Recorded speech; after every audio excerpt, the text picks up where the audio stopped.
Paralyzed embodied some of the most mutant strains ever pressed on Major League vinyl, at least until Harry Chapin got signed. It cracked the Billboard Top 200. No mean feat for a record that even by the drug-addled standards of 1968 was irredeemably in orbit. It brought the Sagebrush Spaceman instant fame, if not fortune. Of course, not everyone got it. Paralyzed frequently hovers near the top of Smart Alec rankings of the all-time worst recordings. British TV comic Kenny Everett compiled an album entitled, aptly enough, The World's Worst Record Show. Paralyzed shares the LP's furrows with such deeper dumpster pickings as Why Am I Living by Jess Conrad and Dickie Lee's Lori. Clayton Stromberger, in a zine called No Depression, described how out the single was. He said, quote, "It was out the window that noted music critic Ed Ward's first copy of Paralyzed went sailing after the first listen in 1968. He ripped it off the turntable, pronounced it the worst song he'd ever heard, and flung it as far as it would go," which of course only added luster to the legend of the Ledge, and it left Ward kicking himself years later. In November 1968, ironically, the Ledge managed to follow in the footsteps of Tiny Tim by appearing on Rowan and Martin's Laugh-In.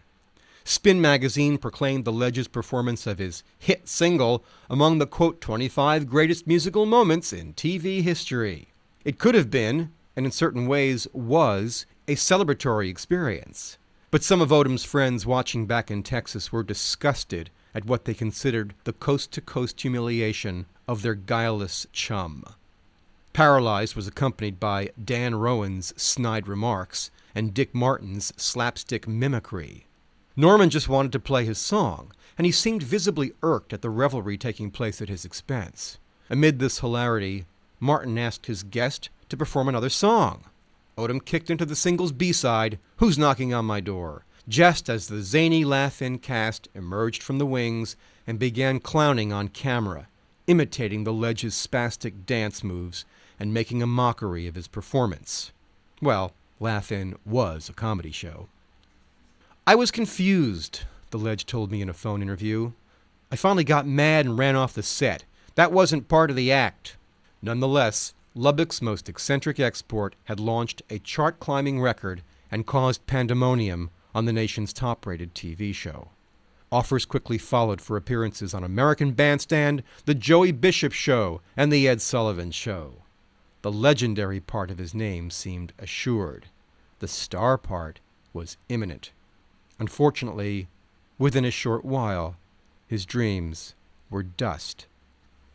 Just as the Ledge was set to collect dividends on years of dues paying, a musician's strike imposed a network ban on live music. Because he'd played guitar on national TV, the Ledge was categorized as belonging to a union. The variety show offers were postponed. By the time the strike was over, so was Paralyzed. It was off the charts. 2 follow-up singles flopped. Doppler-like, the Ledge zoomed off the nation's cultural radar as quickly as he'd arrived. In the aftermath of fleeting fame, the Ledge parted ways with an unscrupulous manager. Mercury Records dropped him. Shortly thereafter, he was arrested and jailed on a trumped-up vagrancy charge.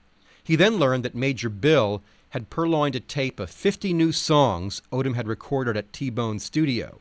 Determined to reclaim his work, the Ledge broke into the Major's office and retrieved the goods. "I went down to his studio and had the master tape run off onto a 7-inch reel," he recalled. "At the house, I played the songs through, wrote them down on paper, then unraveled the tape down the middle of Henderson Street in Fort Worth so Major Bill and nobody else could get their hands on my music." He later burned the song sheets. "He can't get 'em now," Odom smiled to a friend, "but I still remember 'em." Next stop, Las Vegas, where he met DJ entrepreneur James Yonaway, a sincere admirer. "Nobody made the Ledge. He is what he is," noted Yonaway. "There were a few people who were appreciative of what he was doing, and many more who were exploitative. I felt, this guy needs a fair shake."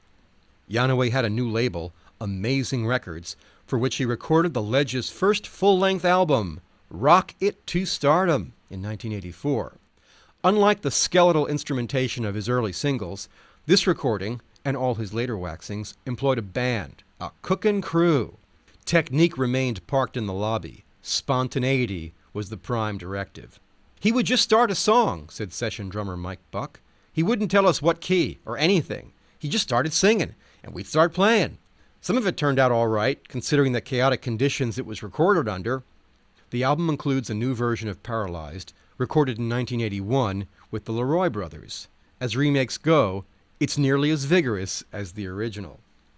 Besides an aversion to melody, genteel stage manners don't rank high on the Ledge's list of concerns. He played New York's Folk City around 1985.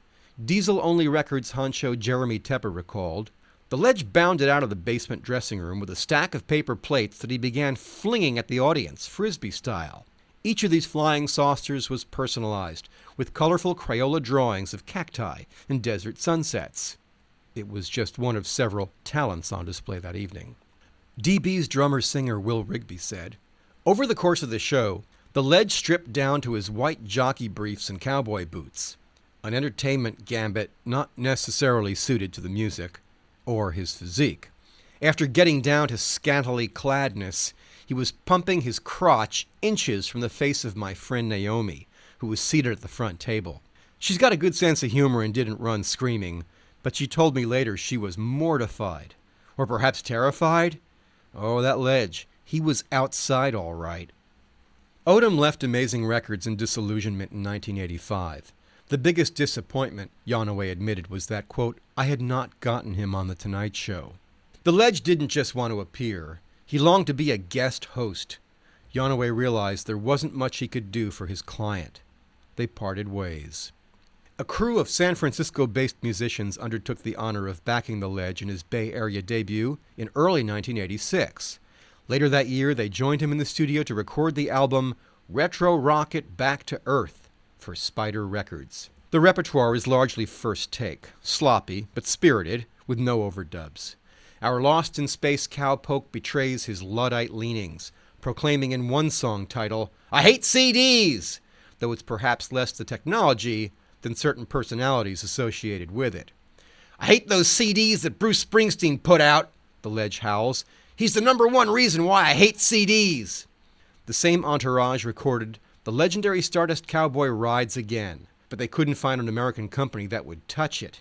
The album was released on France's New Rose label in 1990. Aside from a few subsequent singles for Norton Records, not much has been heard from the Ledge in recent years. His fans, however, are committed to preserving his legacy.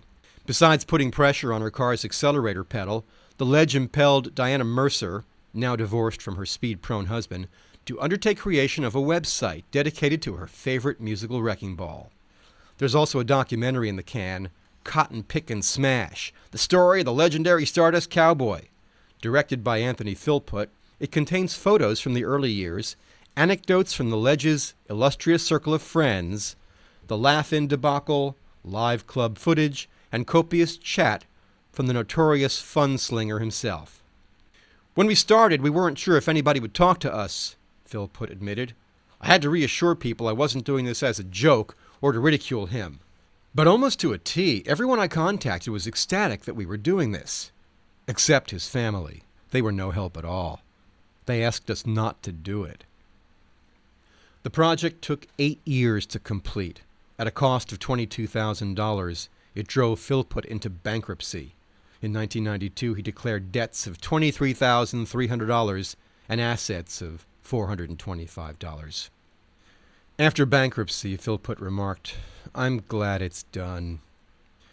The film may be dead as well. The owners of Laugh-In quoted an astronomical fee for use of the TV footage. "They wanted $7,000 or $8,000 for 30 seconds, explained Philpott, who has pretty much conceded defeat. Nowadays, the Ledge lives in San Jose and works as a security guard in Santa Clara for defense contractor Lockheed Martin. "I got a top-secret clearance," he revealed. "They designed the Pathfinder spacecraft that landed on Mars." Odom's a meteorology freak. His TV is constantly tuned to the Weather Channel. Despite his hatred of CDs, he bought a deck, primarily to listen to his favorite singers, Barbra Streisand, Dinah Washington, and Barry Manilow. "And don't forget Sinatra," the Ledge advised. "He's number one." The cowboy with the chili seared synapses doesn't have much money. "It sure would be nice if David Bowie would pay me something for using part of my name in Ziggy Stardust," he wrote to his web mistress Diana. He rarely performs in public anymore, and despite his loyal following, the Ledge will always be a taste some folks never acquire. Guitarist Frank Novicki recalled that after one gig, the club owner came to pay the band. "He gave me the money and a good long hard look. Very judgmental," Novicki explains. He says, "Are you related to the Ledge?" I said, "No, I just play guitar." Then he said, "That is the worst shit I've ever heard in my life. Here's your money." I didn't feel like debating the point. There's a lot worse shit. Novicki trusts his ears and his heart. "Norman can't carry a tune, and he doesn't really sing in time," he attested, "but you don't have to know any of that stuff to be good at music. Boy, is he proof of that." Artist and longtime admirer Kevin Tare admits it's not easy evangelizing for the Ledge. "Over the years, the people I've played Paralyzed for, generally, the more they know about music, the better they like the record," he discovered. "When you play it, some people think you're trying to goof on them. If you don't know a lot about music, you might think it's just a joke. But in terms of the spontaneity of the recording, it's completely lo-fi, the drums are recorded in a way that the signal's breaking up. He crosses a lot of lines in terms of what would be thought of as quality. A painter named Hans Hofmann once said, 'Quality is synonymous with the spirit in which something is made,' and I like the spirit in which Paralyzed was made."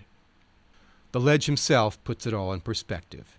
He says, "Music critics and record reviewers the world over have written about me, that I can't sing, that I can't play the guitar, that I don't know how to carry a tune. Well, neither can Kenny Rogers or Mick Jagger.